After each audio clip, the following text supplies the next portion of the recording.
recorded. There we go.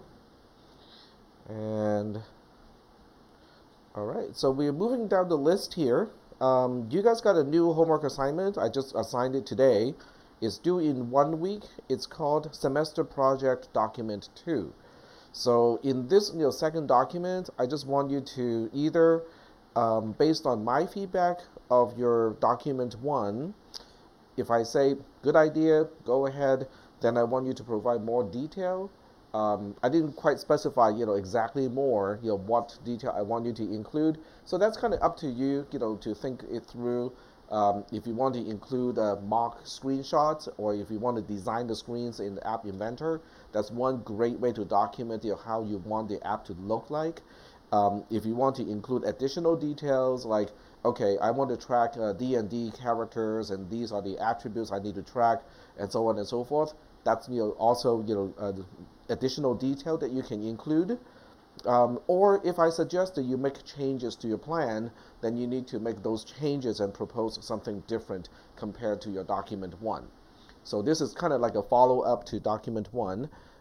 It's going to be graded, but basically I just want to see if you, got my message from the previous one, and then make changes accordingly. It's due next Wednesday, so you got 1 week to work on this. I think that should be enough time.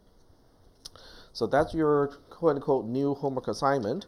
So I really want you guys to keep working on your project in terms of at least thinking about it as we go over more and more constructs and tools in App Inventor.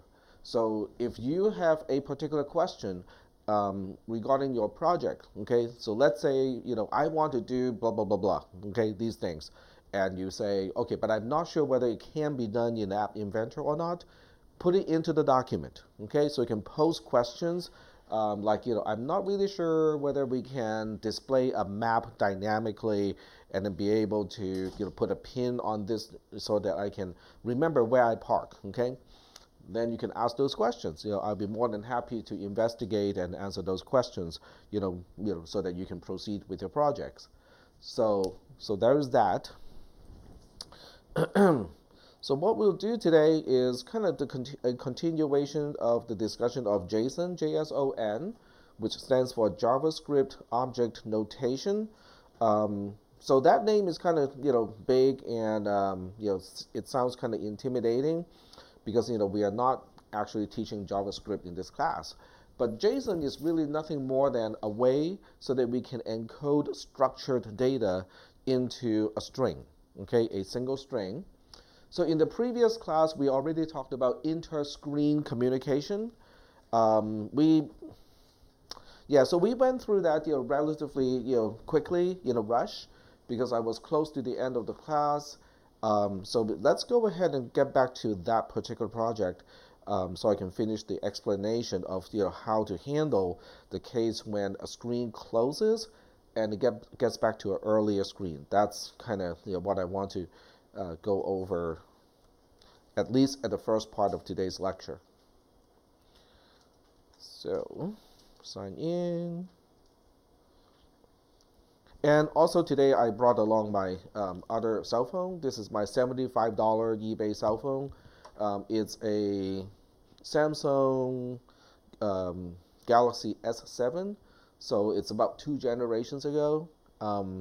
But for $75, it's not too much. I mean, it's actually reasonable, and it has enough processing power for what I plan to use it for, like in class for demonstration. So it's kind of cool. I'm gonna plug it in so it can continue to charge. Yep. All right. And yep. So it's connected. Excellent. All right, so getting back to App Inventor. So this is the app that we were looking at. It has 2 screens. The first screen is the initial screen, and then the second screen is the one that actually does the calculation. So I'm going to start with screen 2 and go to the blocks of screen 2. So it has 2 blocks only. It has 2 event handlers. The first event is the initialization event. So the top block is going to execute when the screen is first starting, okay? And we're going to start screen 2 from screen 1. So when I press the button on screen 1 to start screen 2, then the event initialize is going to be triggered, and as a result, I'm going to be able to get this label to display the start value. So in the previous class, we also talked about how we were passing a JSON representation of a list into screen 2, and that's going to be displayed as the label here. When we press the back button, then the back pressed event is going to happen. Okay, so when that happens, I get into a initialization block for local variable, because I don't want to have to do the JSON text decode twice. Okay, I just want to do it once. So what this is going to do is it will initialize the local variable list to the actual list represented by the string that is passed in from screen 1. So this is basically the only way in order for a screen to pass information to another screen. By using a list, I can now include multiple items into a JSON representation and pass it along as one single thing. It's just that by the time I get to the other screen, I need to decode it back into multiple items in a list. So do we have any questions about those concepts? No questions? So we are good with those concepts? Okay. So once list becomes an actual list of 2 items, the 2 numbers to be added, then I use this particular block here called close screen with value. Now, one thing is kind of special about this block here. See how most of the other blocks has a little tab at the bottom? This one does not, which means this is a terminating block, okay? Once this block executes, nothing can follow it, because it's going to close screen 2 in this case. So it's going to close screen 2, which is kind of like the expected behavior when you press the back button on a mobile device. But in addition of doing that, it's also going to pass a result back to screen 1, or back to whatever screen that started it. So that's why I can specify a result here. But what result are we talking about? So the result is the addition. You can see we have an arithmetic addition block here. And what we're going to do is we are using list, which we know is a list at this point. So we are getting the first item of that list. We're getting the second item of that list. We add those 2 numbers together, and then the sum is what I'm going to specify as the result when I close this particular screen. So in terms of the behavior of the app, we're going to transition from screen 2 is going to close, to go back to screen 1. So now, in screen 1, what are we going to do to intercept it? In other words, how do we know that screen 2 is done and we have a result to display? So this is screen 1. So in screen 1, it has got this method here, okay, or this particular event handler. So this event handler has a very funny name. The funny name that it has is called other screen closed. In other words, this event is raised whenever a screen closes and somehow we got back to screen 1. Okay? But you might have screen 2, screen 3, screen 4, and screen 5 that you can start from screen 1, depending on which option, which button you click. So now the question is, how do we know which screen closed and got back here? That is what other screen name is for. Okay? So in this case, because we only got screen 2, which is the only other screen, so it's going to report back that other screen name is just screen 2. But on the other hand, if you have got like 6 different screens you can start from screen 1, you better check your other screen name to make sure that you understand, oh, we are getting back from that particular screen. This is what I need to do when I get back from that other screen. Is that okay? All right.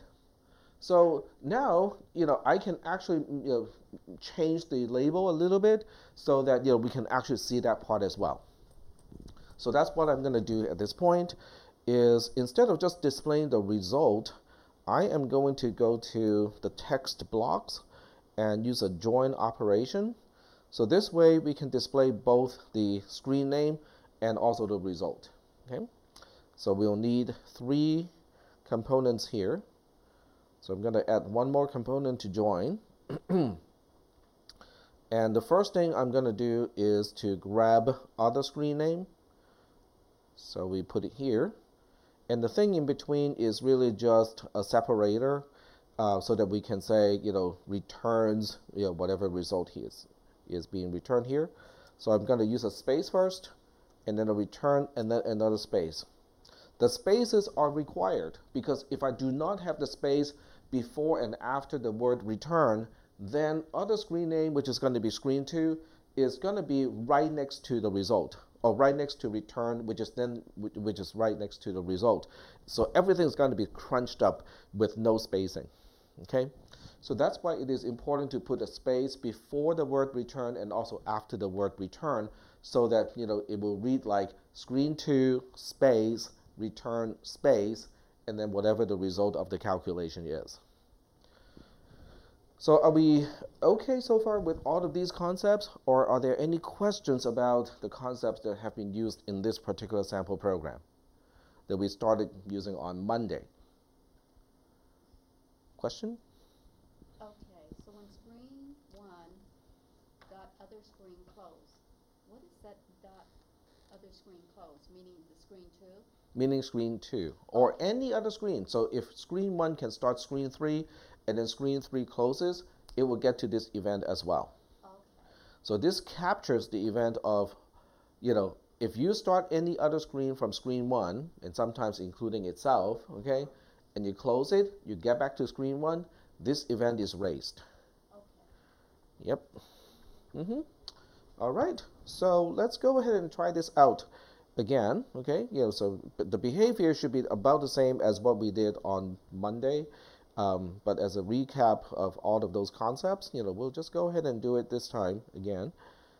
And we'll use a command line tool to do the uploading and whatnot. Okay, so we'll go to my Android SDK folder where the ADB command is located.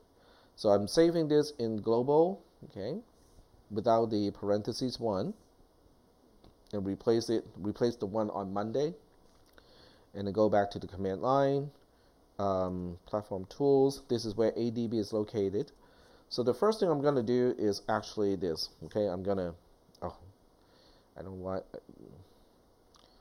I don't like it when it tries to open the screen that is too big to display on the projector. So let me resize that first. There we go.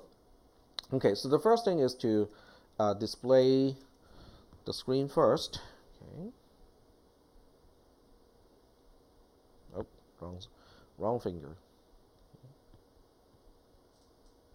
Come on. Okay, there we go. And then resize this so that you can see the entire screen. So this is my $75 Samsung. Works great. It's really a good tool to have. If you plan to do any type of Android development, it's good to have either a very good emulator, which is not the one packaged with App Inventor, or an actual device. An actual device is very handy. Okay, so we want to get back to here, and for now I'm just going to turn off the screensaver. So let's see, where is it? Okay, so we'll turn that off for now, or make it long enough that it's practically off. Okay,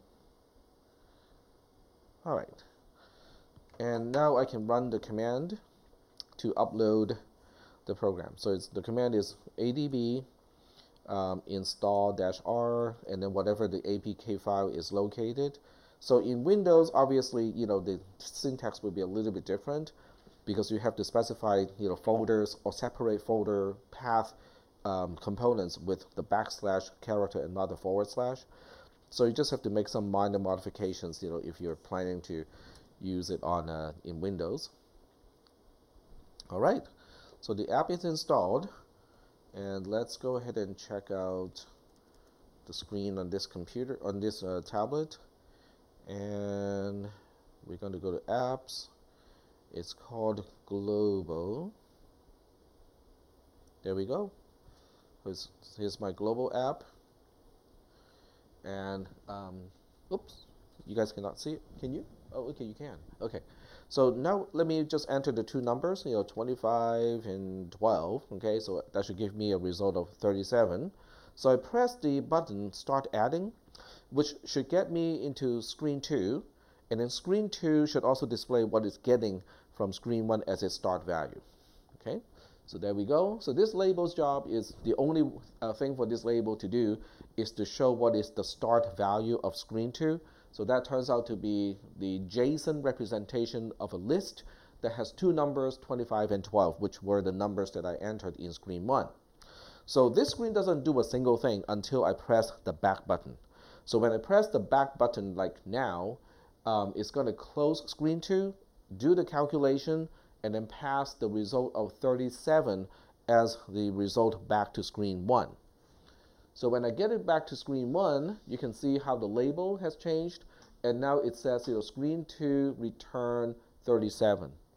So screen 2, okay, what you see as a label screen 2 is coming from the parameter called other screen name, and then 37 is coming back from the result, of the parameter called result in that particular event handler.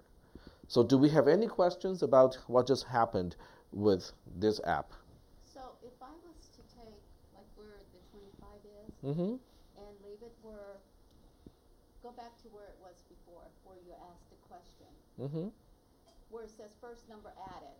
So could I have a space where I have the values there? So it shows that the first number added is this, second, like a sentence. You mean the grayed out part? Yeah, well, okay. I mean, say that one more time. Yes, like the gray out part. Yeah, what about it? First number to be added and then the amount. There's not enough space to put it. Okay. So right now, but you can make the text box wider to include, more, to have more space. Okay, so what is the maximum? It depends on the width of the text box.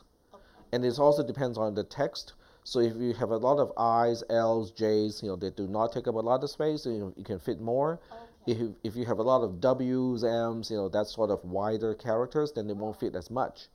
So you kind of have to test it to find out whether, it can handle, the amount of text that you want to specify. Okay. Yep.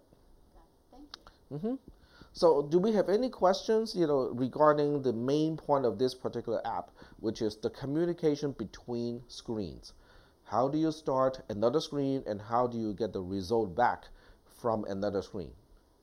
Do we have any questions about that?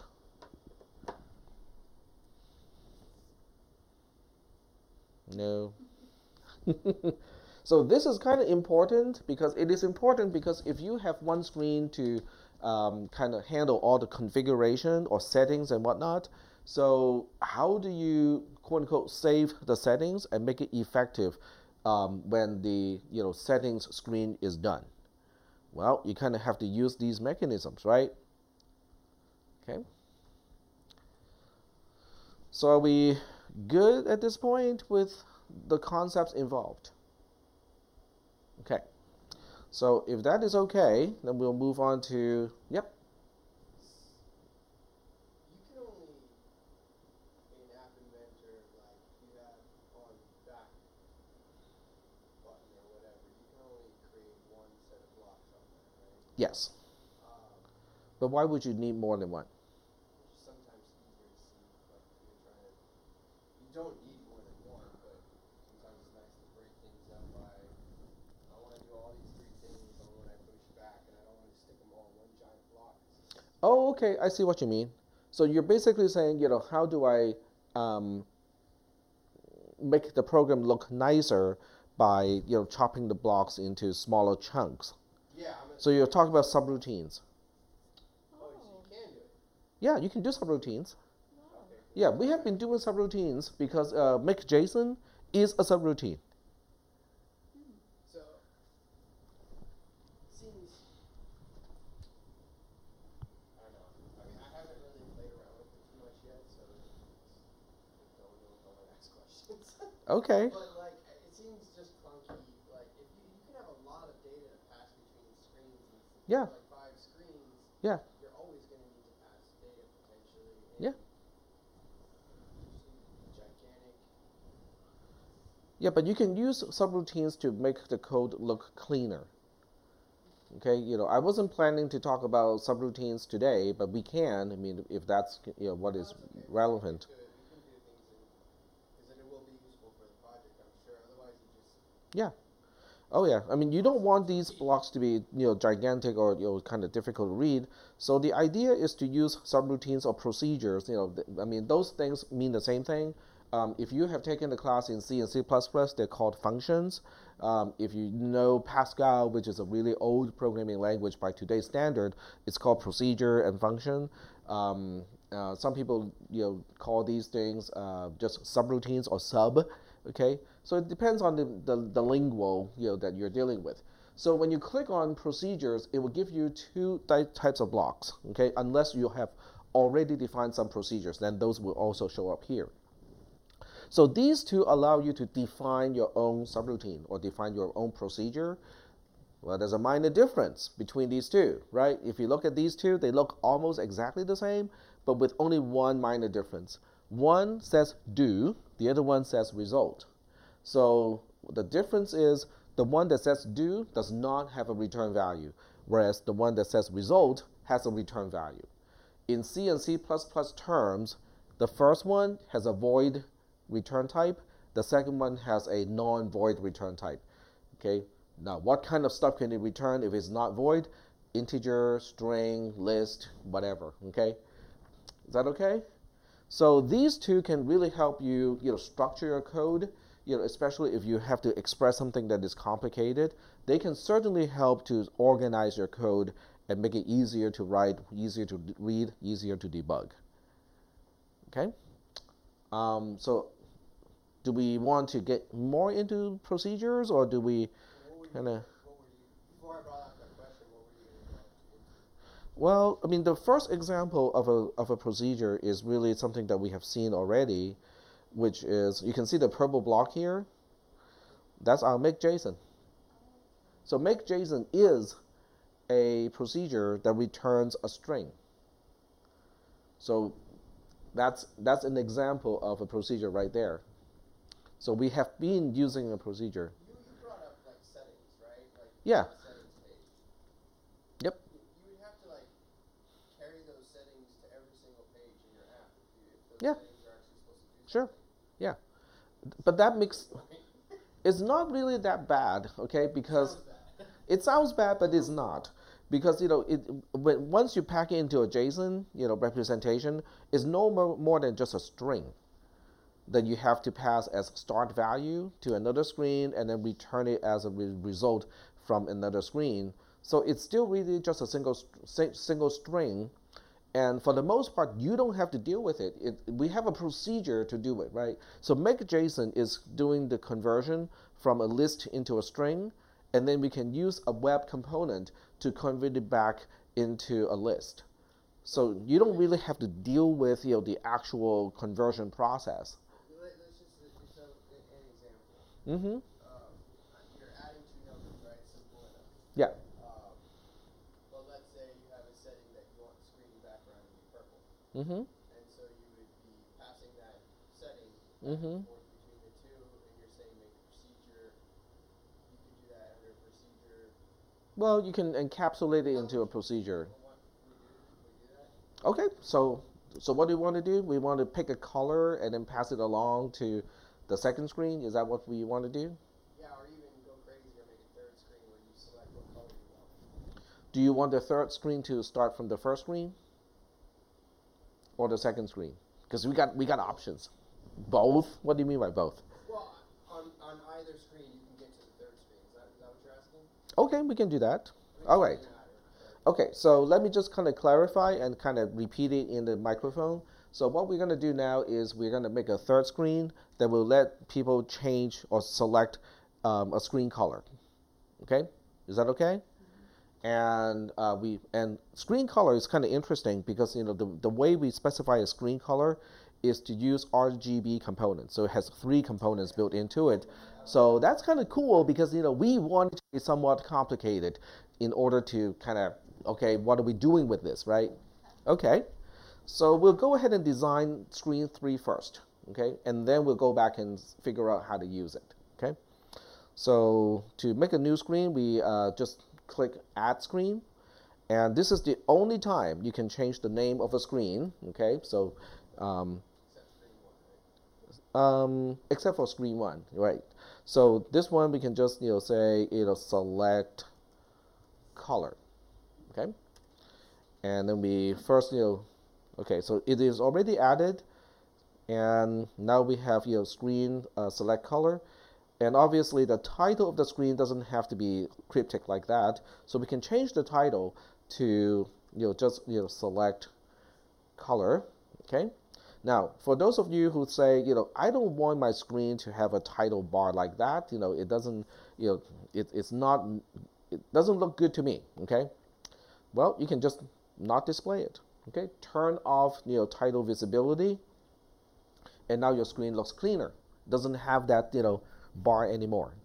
Okay, so this is up to you. Okay, if you think you don't want to use the default title and then you have your own label or whatever to display to show people what this screen is about, hey, turn that off and customize your own. Okay, all right. So now it specifies the red, green, and blue components. Okay, I call it the super boring, type of interface because, hey, I mean, those are just text boxes, right? And then people who want to change the color now has to use the on-screen little keypad and punch in the numbers.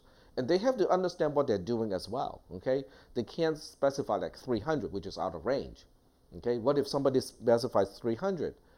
Then you have to check the range of values and go like, oh, okay, this is not a good value. You'll report it back to the user, and then the user has to punch in another number. So that may not be the best way to do it.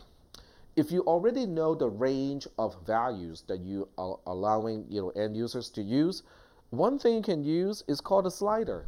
Okay, slider is great for something like that. Okay, so let's go ahead and pick out a few sliders. And I also want this to look nice, so I'm going to go to Layout, and we'll choose a table arrangement in this case, because we have 3 items, red, green, and blue. Okay, so we're going to change the table arrangement so that we have 2 columns, which is great. The first column is for the color description, and then the second column is going to be for the slider. But we're going to have 3 rows because we have red, green, and blue. So we got 3 rows here. So now we can go back to user interface, and we just pick out 3 labels first. Okay, the labels are really only here to document what color we are talking about. So they don't really need fancy names, text for label 1, blah, blah, blah. I mean, the label name, label 1, label 2, label 3, they're fine. They can be fairly generic. I don't need those to look really nice. But the text inside each label, well, let's make those look nicer, okay? So the first one is red, and then the second one is green, because that's how we usually specify color, is RGB. So the G is green, and then the B is blue, okay? So we specify blue here. There we go. So some of you may be tempted to change the color of the label to also to the respective colors. That you can do, okay? It's not like you cannot do that. So you can basically go to this one, and you can change the background color or the font color itself to reflect what color we are specifying. So now you can, instead of using none, you can choose red, okay? I don't like that, okay? I do not like this, because it makes the text harder to read, okay? So I'm just going to switch back to no background color here. But I just want to show you that it can be done.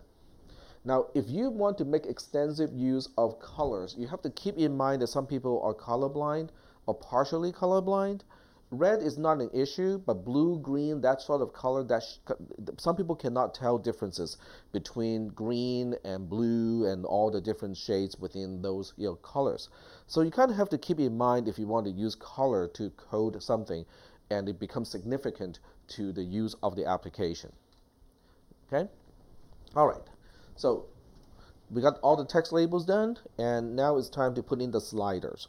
So we'll put in 3 sliders. So we'll put in one here and one over here and then one over here. There we go. So we click on each slider, and it makes sense to change the name of the sliders because otherwise it becomes difficult for me to know which one is which one. So I'm going to change the first slider to slider red, and then the second one is green, because these are the ones I need to refer to inside the code. So it is important for me to know which slider we are talking about. The labels are not really important because I would never need to refer to those inside my code. So that's why they're not, I don't need to change the names. So when we click on one slider, you can see, how it has color left, which is basically saying what is the color to the left of the wheel of the selector thing, and then color right is what is the color to the right hand side. So you can change those if you want to. Okay, the default is to use orange on the left hand side and to use gray on the right hand side. You can change those. The width is currently automatic, so I'm going to maximize it and say fill parent to make it as wide as possible for all 3. So we'll make these to be as big as possible, and you can see how they're still not very wide, and the reason of that is because they're inside an arrangement, and the arrangement itself is not maximized. So when you click on the arrangement, table arrangement itself, we need to also change this to fill parent in terms of the width. That will now make all the subcomponents larger too. Is that okay? So let me kind of change this one again and see if it makes any difference.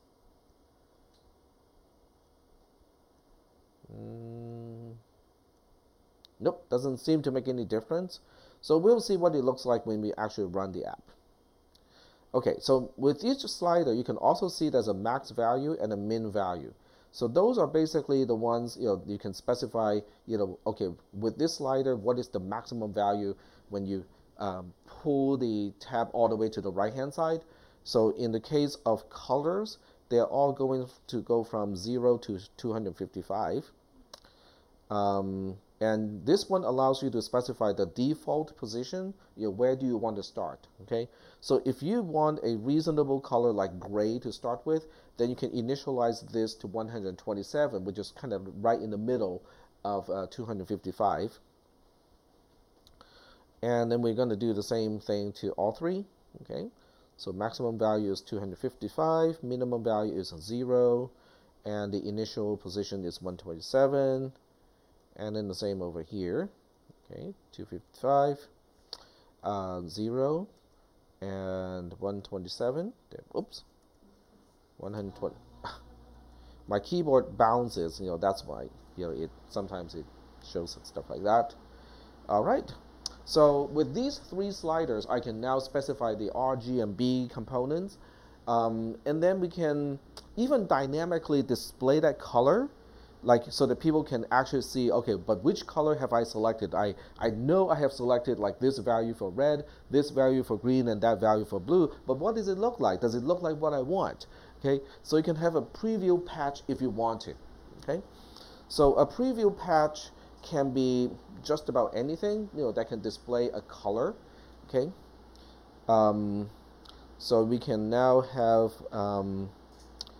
well, let's make this arrangement have one more row. Okay, so we now have 4 rows here. And we have another label to document what the 4th row is for.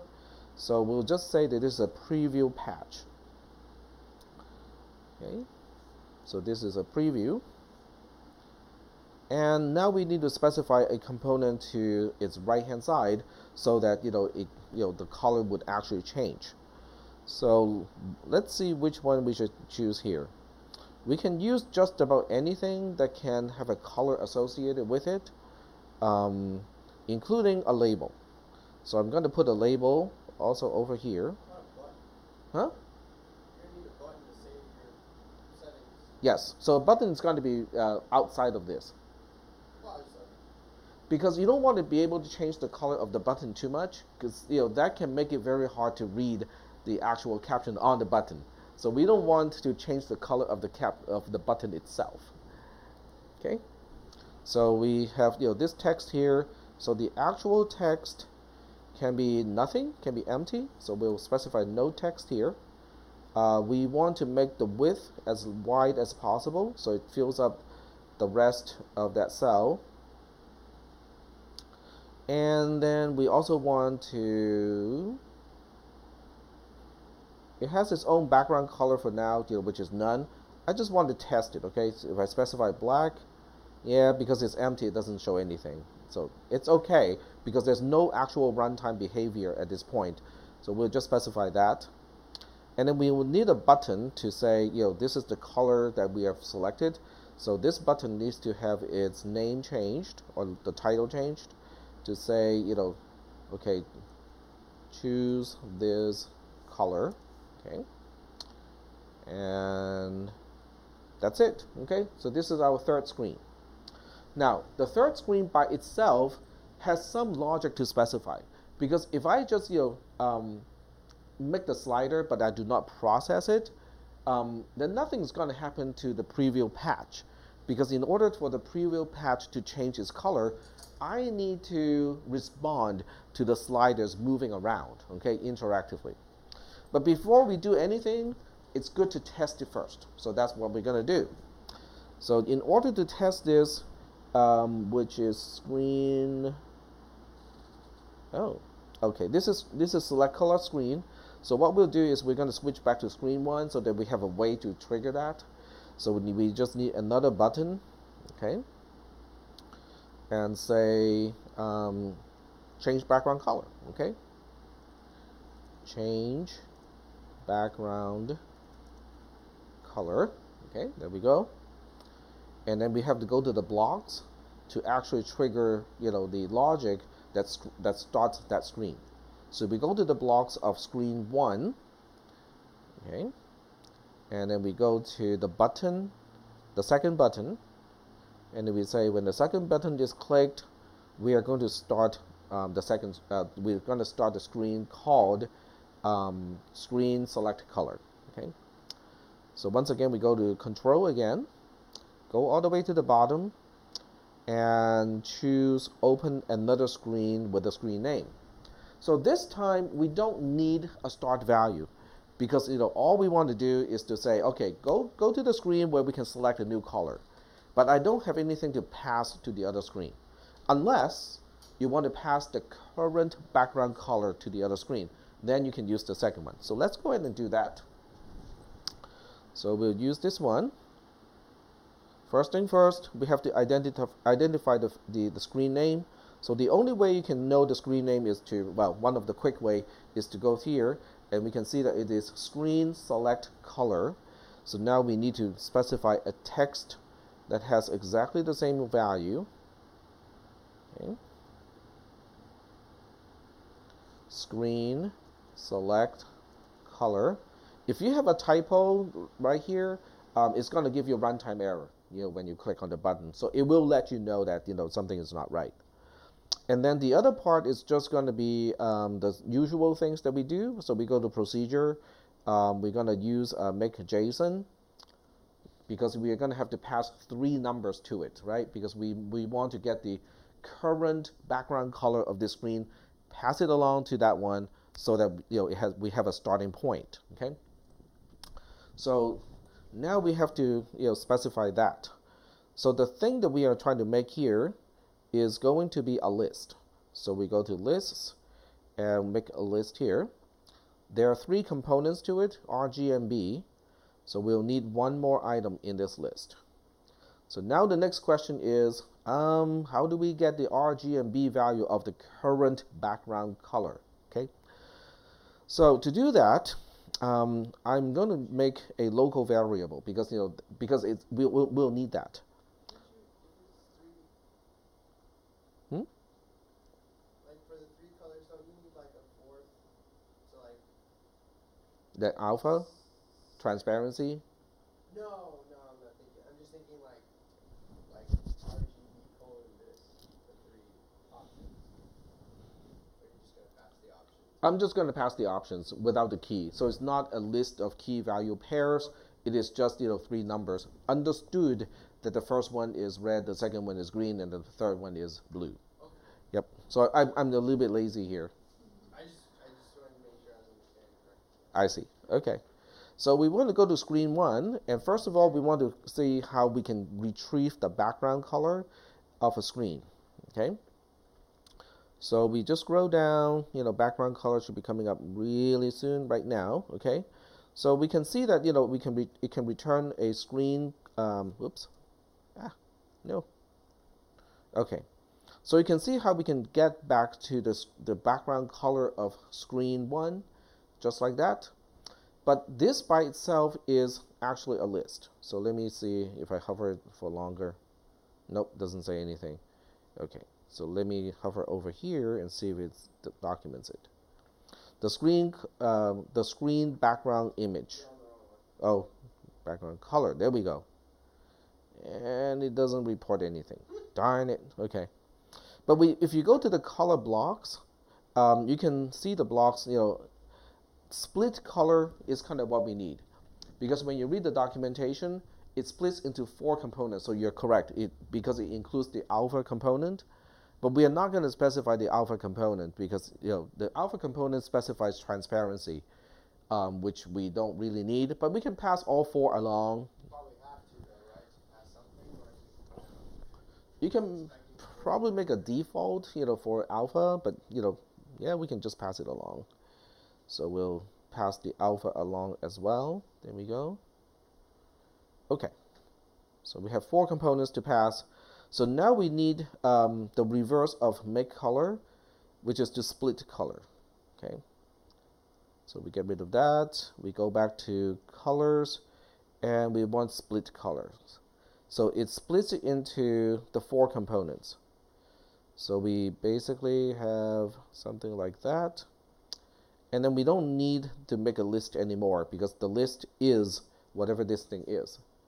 Okay, so this is actually, the background color. So initialize local is always basically just setting a variable. It is both allocating and initializing it. In other words, initialize local, the block, is basically saying your background color can only be used inside this block here. So it's both defining the scope of the local variable, but it's also giving you a chance to initialize it as you declare that. Now the initializing part is optional. If you do not initialize it, it's not an error. It's just that, hey, it doesn't have any particular value at this point. So you still have to initialize it at some point. So it kind of makes sense to initialize it as early as possible. Like in this case, it is possible. So whatever it is initialized to, which is the split list of 4 items, RGB alpha, is going to be put into background color as a local variable. And then it is now used to make a JSON representation, which is then passed as a start value to the screen that is now known as screen select color. So are we good so far? Getting the current background color, split it into the 4 channels, make a list out of it, and then make a JSON representation out of it, and then use it as a start value to start the other screen called screen select color. Good. I'm so lost. Not that lost, but good. You're splitting the color. It's going to give you 4 numbers, right? Yep, as a list. As a list. When you're initializing local background color, it can accept a list without having to tell it it's a list. I mean, it just knows it's a list. Yep, because when you click on the split color block, that's what it says. I understand that makes a list. Yeah. Just didn't know you could just easily send a list as a local variable without It's already defined by the initialized local block. Yep, so this will pass it along. So now we need to go to the other screen to at least interpret it, right? So now we have to put some code into the new screen that we have designed. Oh, why is it switching back? That's kind of awkward. You can see how this is still showing screen 1, but it's actually screen select color. So I'm pretty sure it's screen select color because the other screen has got lots of stuff on it already. All right, so when we get here, okay, first thing we need to do is to say, okay, what do we need to do when the screen first starts? Okay, so that will be initialized. So we got remember we got the start value, which is basically a list of RGB alpha. So now we need to put those into the sliders, okay? And I can put it into a let's see. I'm just thinking about what I want to do to that. Okay, we'll just put the RGB into the sliders. So alpha is not going to be editable. Do you guys want to edit alpha too? No? Okay, we'll leave alpha alone then. Okay, like a wolf pack. Leave alpha alone. Okay, don't touch alpha. Don't talk to alpha. Yep. Alpha's sleeping. Reminds me of the days when Dad was sleeping. You have to be quiet or else. All right, so we'll need a local variable because I don't want to do the JSON decode like many times. So we'll say this is the color that is passed in. And we also need a component. So we'll switch back to the designer of this screen, and then we go to connectivity, and grab a web component because it's the web component that has the JSON decode in it. So that's why we need that component just for that purpose. So we go back to the blocks, and come on, there we go. Okay, so now we can go to the web component, which is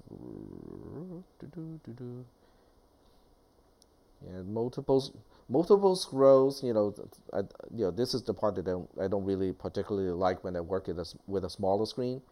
So this is the web 1 component, and within the web 1 component, we have the JSON text decode, which is what we need. So we will take this here. And the JSON text is our start value, the start value that is passed to this particular screen. To get to the start value, we have to go to the control category and scroll kind of all the way to the bottom here until you see start value. And get start value is here. So we drag and drop that here. There we go. Okay. So let's just take a look at this block here, what we have done. Get start value is getting the start value being passed to this particular screen, which we did from screen 1 in this case. Did we actually set a start value? I know we created a JSON. No, we did. We pass it along as the start value. So if we go back to screen 1, we can see that. So if we go back to screen 1, we can see how. Oh, with start value. Yeah. Okay. Yep. I missed that. That's okay. No problem. There we go. So we're grabbing the JSON representation of a list of 4 values, and then we are decoding it back into a list, and then that list in return becomes my local variable color. So color in return is now a list of 4 numbers, RGB and alpha. Okay? So now inside this block, I can now set the sliders as well as the patch, okay, that we are dealing with. So I'm going to set the colors first. So this is where it kind of makes sense to make a procedure so that you can specify RGB and then change the test patch all at the same time. We got time. We got plenty of time. Yeah, we have like half an hour, so we got plenty of time. Yeah, that's what I'm saying. So we'll make a procedure to do this. Okay. So the procedure in this case is not going to return anything. It is just going to change the patch, according to the new values. Okay. So we'll say, set new color. And you need several components. Well, that part is kind of up to you too. So you can either parameterize this particular thing to receive the parameters RGB, okay? You can also, and also alpha, because it will need alpha to make that color. So that's one way to do it. The second way to do it is to look into the sliders. So there are several ways to do this. I'm going to do this in a layered, fashion, where this one does take a single list of the 4 values. So I can just pass this whole thing along and decode it over here. So this is just going to be RGB A, A being the alpha. So it's a list. And then we are going to reverse all of these and make a new color and then change the test patch to that color. So when you're programming like this, it's kind of counterintuitive, because what we're going to do is to start with the last thing that we want to do. The last thing we want to do is to change the patch, which is label 5. So we go to label 5 and we say, hey, label 5, I want you to change your background color. So we go to, we just passed that, up, there we go, okay. So we're going to select this block here, and in order for the color patch to change its color. So now we say, well, what did we change the color to? Well, we go to the colors, the category, and we make a new color. But we don't need to make that list anymore. So let's toss that, because that list is being passed in as wait. I got it in the wrong place. Sorry. There we go. Okay, so that color is RGBA. And there we go. So now that we have this set new color procedure, we can just call it from here. So if you want to use a procedure that is already defined, you can find that procedure under procedures as a category. See how we have a new item here. Call whatever the procedure that we have defined. So we just call that, and then we specify the list of RGBA as the only parameter, and that should be it. Okay, so if not for anything else, when we start screen select color from screen 1, it would at least display the current color in the color patch. But then we got other things to do. We also want to initialize the sliders, don't we? Remember, the sliders kind of need to be initialized to the right level. Okay, so let's go ahead and do that too. So once again, we start with the last operation that we want to do, which is changing the sliders. So we go to the sliders, okay, red in this case, and we want to go to the part where we can specify the value. So thumb position, there we go. So we want to set the thumb position to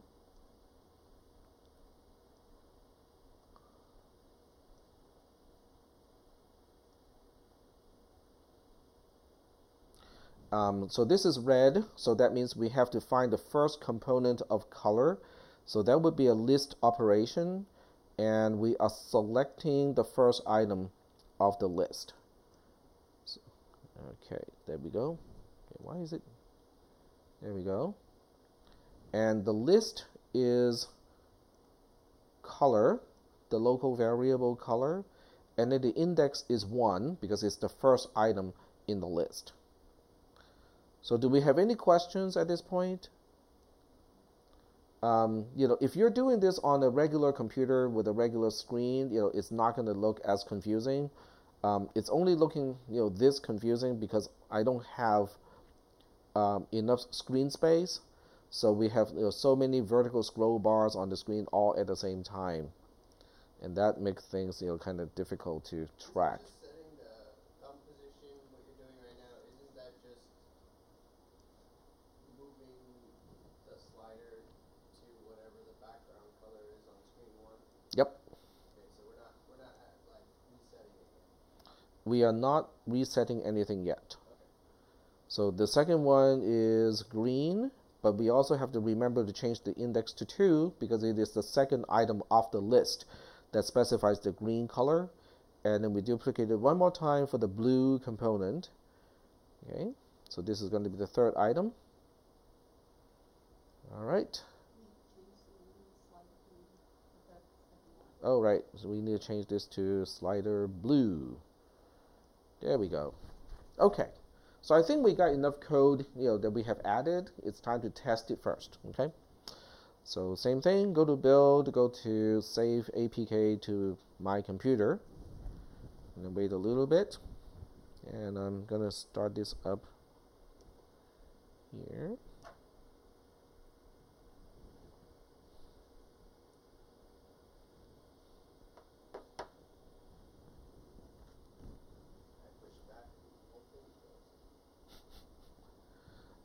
Whole thing closes. Yeah, if you do a back on screen 1, that's what it will do, Oh, are you uploading your new code? Because when you upload your new code, it will close the app. Let me show you what I mean by that. I mean, usually I can update it and things like changing color and moving stuff around doesn't do anything. Are you pushing the APK? Huh? Are you pushing the APK like I'm doing, or are you? No. Or you're debugging interactively? Yeah, and usually it's fine for simple things. Yeah. Unless I need to reinitialize something, but didn't need to for this. Okay. All right. So we got a new app to start again. All right. So same thing. I don't need to specify the numbers because I'm not adding. So let me click on change background color, and it doesn't show very well, does it? Yeah, I had the same issue on mine. It's about to fill the parent thing didn't work. Okay. I just set it to a percentage instead. Okay, that might be it. Switch back to here. Go back to designer. Okay, so what you're talking about is the width, field parent doesn't work. So it's better to specify just percentage. That fixed it. Okay, there we go. So apparently it doesn't understand how wide, the parent is. That is annoying. All right.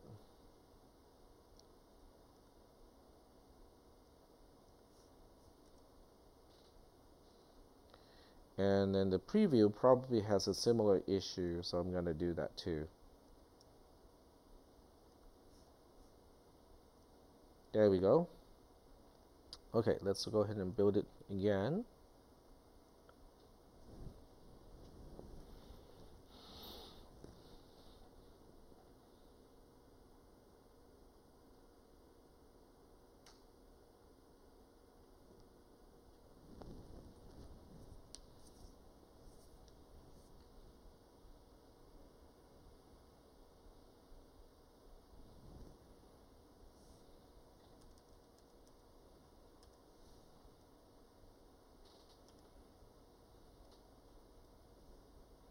All right, so it's uploaded, and restart,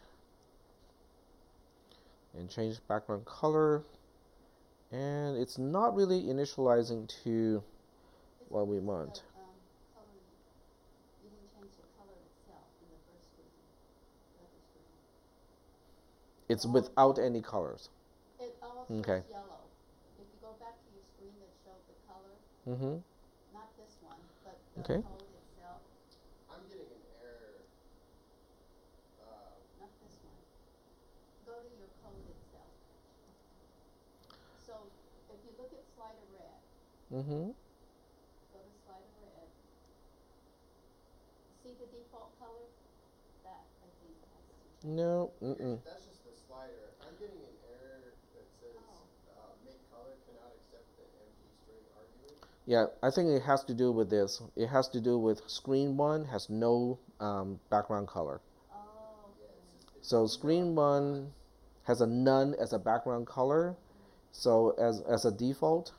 So we probably have to set it to White or something. custom. or white. Okay, so this way it actually gets a value. Okay, let's build it again. It's weird that you don't get an error though. I did not. Well, that's because I'm installing the APK. I'm not running, using AI Companion. You're running through AI Companion, so it's constantly communicating with the app. So when the app figure out something they cannot do, it reports back as an error. Okay, so we'll give it one more try.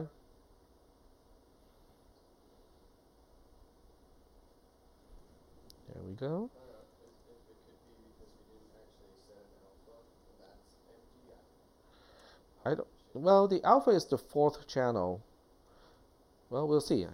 We'll just run it again. But this time we do have an explicit background color for screen 1. Nope, still not doing it. Because we should see all of these bars, all the way to the right-hand side, but they are not. Should they be all the way to the right or to the left? Is it white 255 across? Yes. Yeah, 255 would be all the way to the right-hand side. Okay. All right, so this is good. It's not working. Because this is great because now I can show you guys how to debug your program, right? So if it's not working, then what you need to do is to find out which part is not working.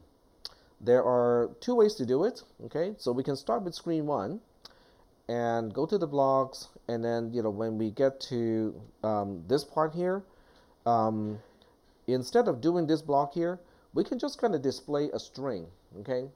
And say, okay, what are we passing to that thing? So what we can do now is we go to label 1, which is kind of like a generic label. We don't really have a particular purpose to that. So we set the label 1 to whatever string we're going to pass to the subroutine.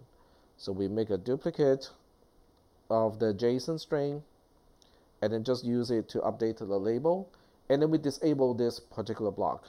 So for those of you who have been using actual programming languages, this is the same thing as commenting out code. Okay, so the code, the block is still here, but it's disabled. It's not going to do a single thing. Instead, all we're going to do is to get the background color and then make a JSON list out of it. And the background color is supposed to be the 4 channels, RGB and alpha, that we get from the background color of screen 1. So at least we know what we're passing to the other screen when we're doing this. Yes? Before you click on it, because this is assigned to button 2, which only will switch you to the other screen, you won't be able to see what the text says fast enough, right? Yeah, but I turned off the screen switching part. This block is now disabled. Oh. Yep. So it will give me that information. So the idea of debugging is really tracking it all the way back to the beginning first, and then we just kind of go forward. Once we confirm this part is right, then we move forward to screen, select color, and then debug the program step by step.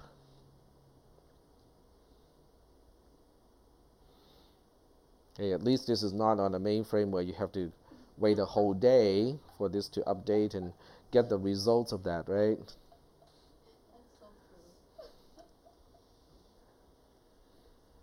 All right, so now we start the program again, click this, and they're all zeros. So we are not getting the correct background color, even though it is split into the correct channels, it is not the correct background color. So now we go back to screen 1, and we look at background color. It is still default. Okay, for some reason it's not. Oh, okay. See how it's not changed. So if I select pink, what's going to do? Now it's changed. And if I select white again, would it change back to white or default? Probably default, that's why it's saying that. Yeah, but it's passing zeros. I mean, it doesn't understand the color. I don't know. I did what you just did. It's passing all 255s. I think something else is broken. Okay, yeah, I think so too. Like, my label changes to 255, 255, 255, 255. Yeah, okay. Something with the procedure, I'm pretty sure. The procedure? The procedure on the third screen. No, but we haven't even gone to the third screen.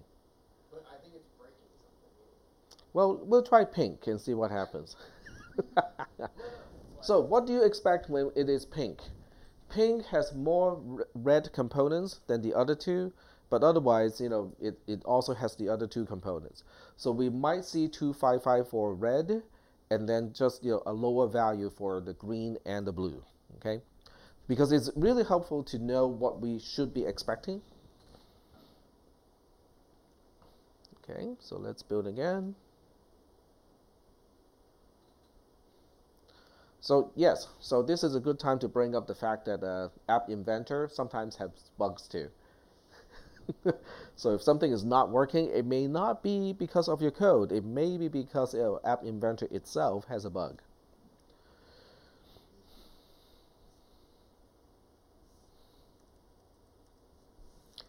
All right, so now we go back to here, re-upload. No, sorry.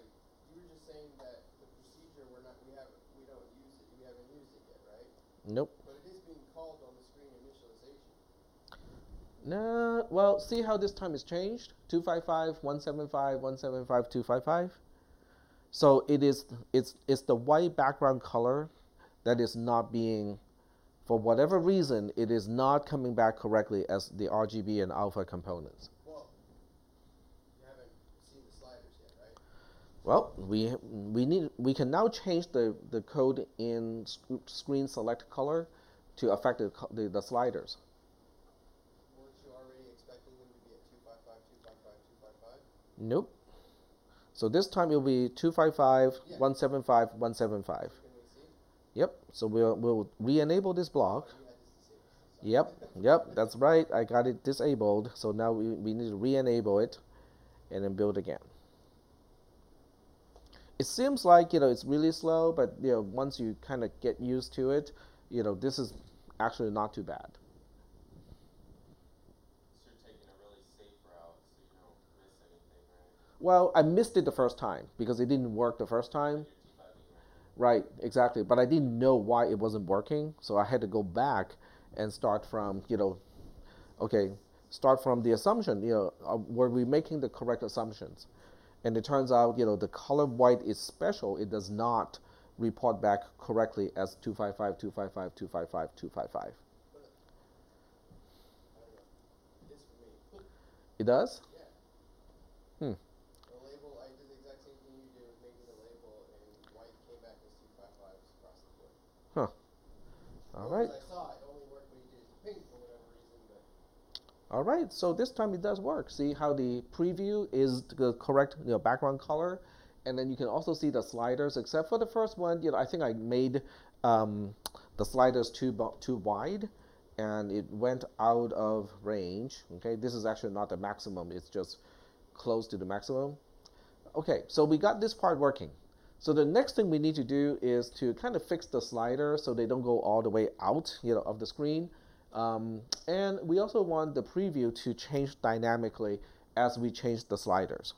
Okay, so let's go ahead and do that. And I think we probably have enough time to just do that, but not to pass the color back, to screen one. Okay. All right, so we are now on the third screen.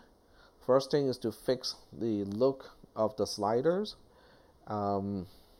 So 100% doesn't work, which is really unfortunate. oh, I just did like 50. What did I do? Look at this starts like a little nudge out on the screen. Yeah, so you just have to kind of test it out. I did 50% and it looks fine. It's not all the way across, but it fits. So 80% doesn't seem to work either. Well, we can do a binary search. 60 still doesn't work. That doesn't make sense. It doesn't work. You haven't even looked yet. What is the It doesn't change on that screen half the time. Oh, it doesn't preview. No, We'll try 30, see if it's not going to change that. Yeah, you're right. It doesn't change Yeah. this part. I'm just saying 50 works. It's not all the way across, but you can see it. Okay. 75 is like 5 quarters. Nice. All right, we'll just change it to 50. Because the idea is, just so that the entire slider shows up at. Yeah, it shows the whole slider For with now. a bit of white on the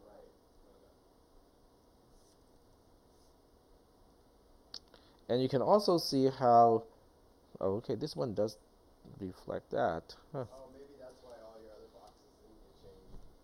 Right. Okay. It's done, it's done. And it changes the last one too. So this one, and this one. Because that one was affecting all the other ones. Yeah, that's potentially possible. All right, so now we have to make it interactive, which means when we move the slider, we want to change the color patch dynamically. Okay. So to do that, it would be very helpful if we have a global variable that is set to the RGB value. Because then I can just change one item and then pass that along. So that means I need a global variable. Go to the variables part here and say we have a global variable. And we don't have to initialize it here. Okay, so this is a global color. And we are not going to initialize it here. Instead, we'll initialize it over here. So we take this entire block out. And then we set our global variable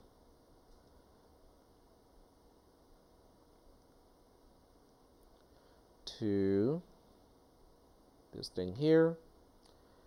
And then we move all of these back here, because all we are doing is instead of using a local variable, we are now using a global variable. But we have to remember to change all the references to the local variable to now refer to the global variable. The reason why we are doing this is, when we change the slider, now it becomes very easy to reconstruct the entire RGB alpha list. This really is not a global variable, right? It's still local to the screen. It's global to this screen. That is correct. All right. So you can see how, with the slider, the only event you can capture is when the position changed. And that's pretty much the only thing we need, so that's pretty handy.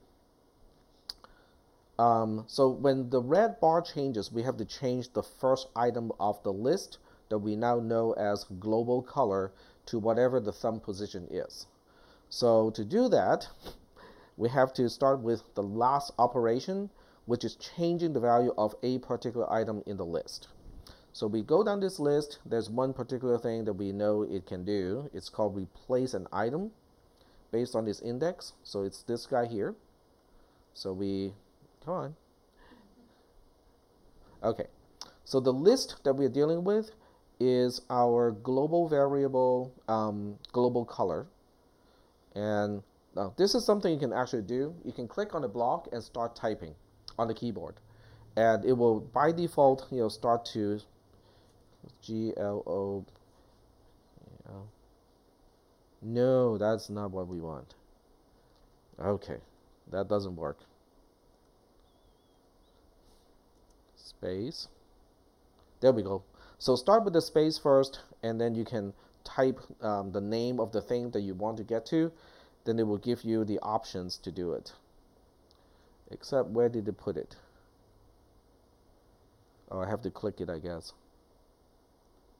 There we go.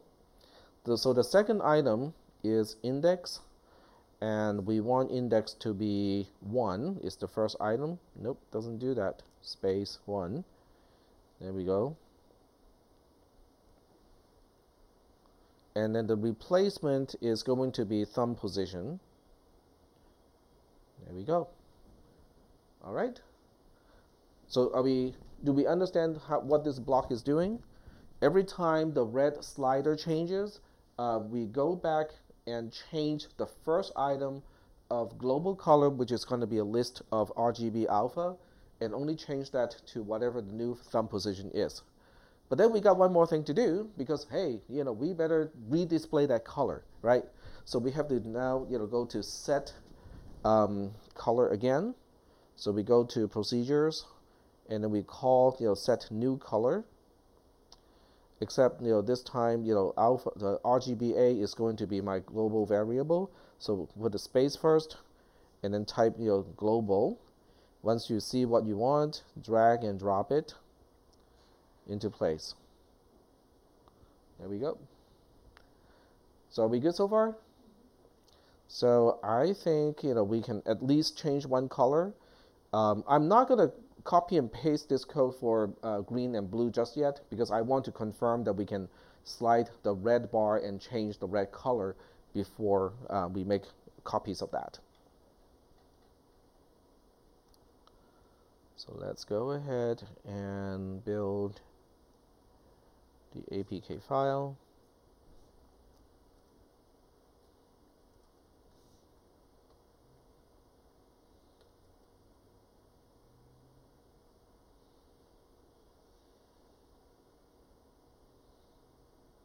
So for those of you who would want to maintain D&D characters, you can have sliders for the different attributes of a character in the game.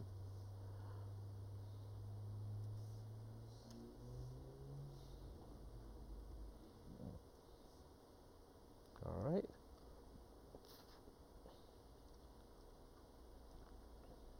All right, the moment of truth.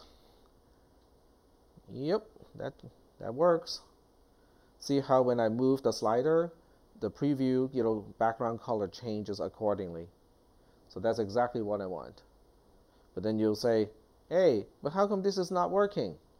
Well, because we haven't really specified the event handlers for the slider for the green and the slider for the blue, but they will just be basically just copies of the slider of the red. Can you show the blocks again for, like, scroll up a little bit?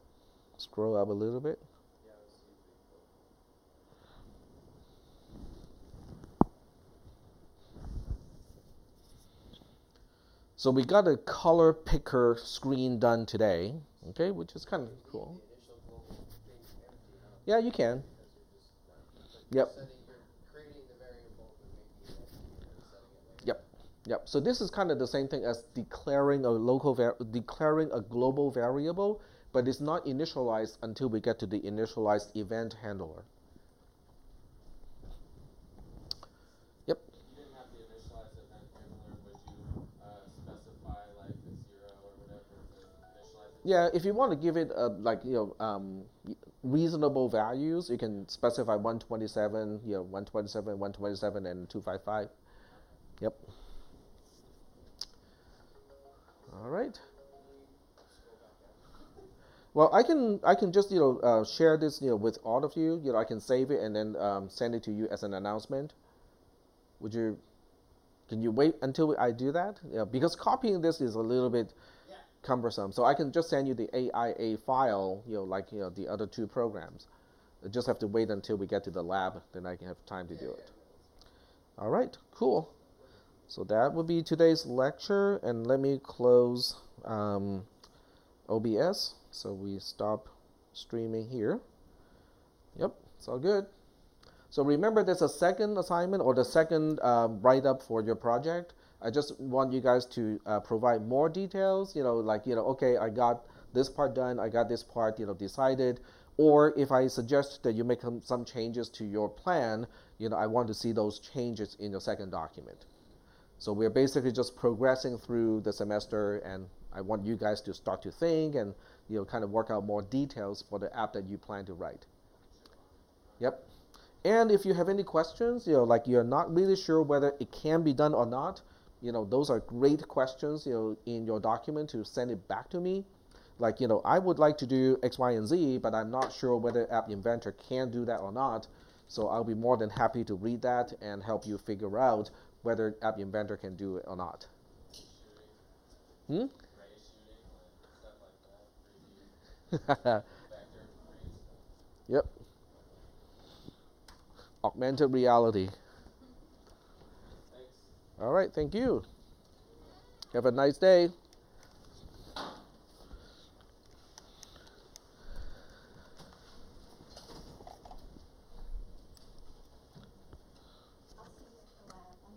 Yep, I will be at the lab.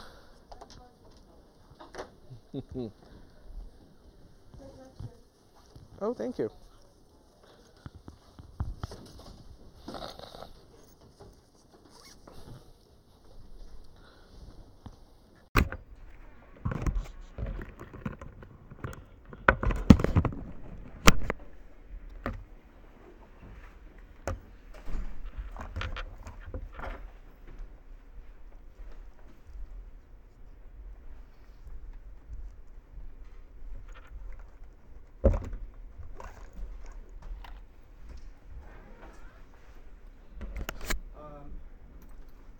I can't remember if Monday I'll be here or not. I might have to watch the kids, Oh, okay. so I may not be here. I think it's Monday night. Yeah, but this class I'm okay with that, because this class is not really part of the transfer track or anything like that, so it's okay. With my other classes, I probably will. It's a little bit more strict with attendance. Well, I mean, I've been in every class with teachers for one. Okay.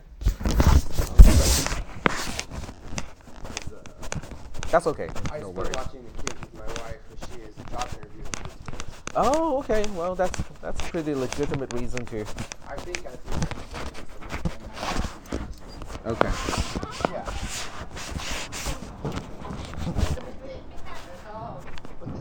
Yeah.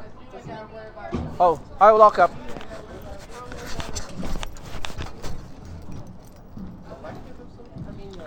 No, you get a certificate. You get a certificate if you complete this class, and 363, you get a certificate. I'm trying to figure out what you have another class? Oh yeah, you have our class. Yeah, yeah, I just don't yeah. Alright. Okay. Oh, you just want me to block him, right? Yeah.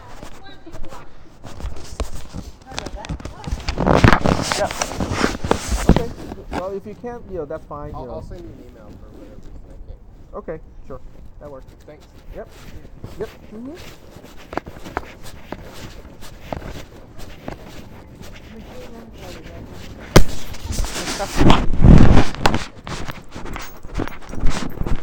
All right. How's it going? Busy. Well, maybe we should schedule another visit with Carol. Oh, yeah. Yeah. Have you talked to her?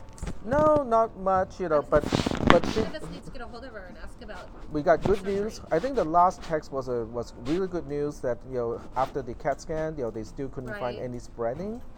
So That is was she going to in- be scheduled for surgery? I think that's the last. That was the wasn't- plan in okay, the yeah, previous I haven't- communication. Yeah, I haven't talked to her since I met. Mm-hmm.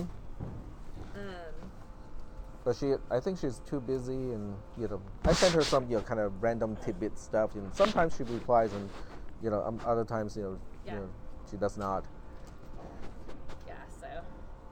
Oh, we're in here. Sorry. Just trying to catch you guys. I'm chatting. Trying to catch you guys and chatting. Now, are you in this next room? Are you in that Yeah, room? I'm just in that room. Okay. Yep. And then do they always like a break, or is it a new? No, they'll is come it the back. Same class? Yeah, they're just taking a break Oh, right okay. now before they go Oh, to okay, the lab great. portion. Okay. Yep. And I got stuff to staple. I got another class right after the lab, and yeah. they have exam 1 today. Oh, see, I had to just do a presentation for the business. And, Oh. I did the same thing. I was running in there copying. Isn't Jeff the Jeff, yeah. advisor? Yeah. But you're doing. Oh, you're doing I'm doing- presentation. Yeah, Oh, I'm okay. doing a presentation for a social. So, Gotcha.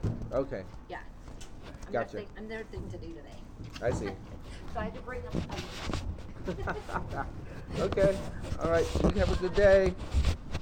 Stay warm.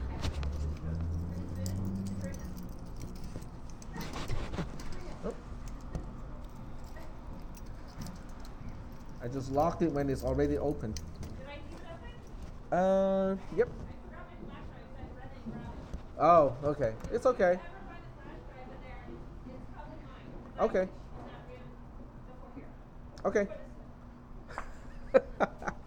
All right, I'll see if I can find it.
Not be enough.